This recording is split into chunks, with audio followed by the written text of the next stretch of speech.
elementary age kids need middle grade resources that are fun, that are sassy, that teach valuable lessons, and you want them to be respectful and biblically faithful. And that's what the Who, What, Why series is. I'm so excited about it.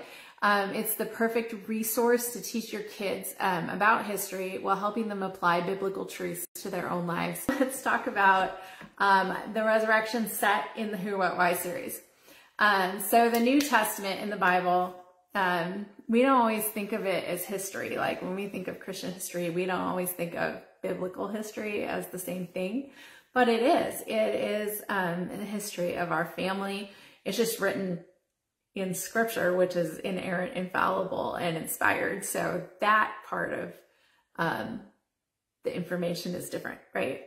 So the New Testament in the Bible covers important history from the incarnation of Jesus through the letters of the apostles, and Jesus, who is God the Son, became fully God and fully human. He taught us how to live for his glory, and then he took the punishment of all believers on himself on the cross. He died, he was buried, and he rose from the dead, and then he ascended to heaven.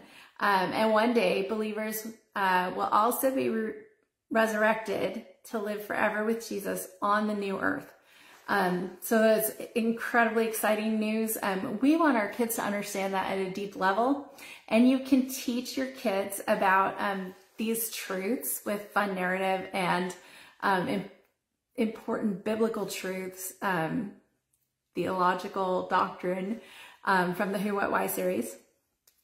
I wrote this set. I'm Danica Cooley, and it's published by Christian Focus Publications. Okay, I'm really excited about the Who, What, Why series. I'm especially excited about this new resurrection set. Who were the disciples? What was the cross? And why did the resurrection happen? So go grab them today. We have black books to go with those over at thinkingkidspress.com. And those are free. The books are great, and they're available all over the world.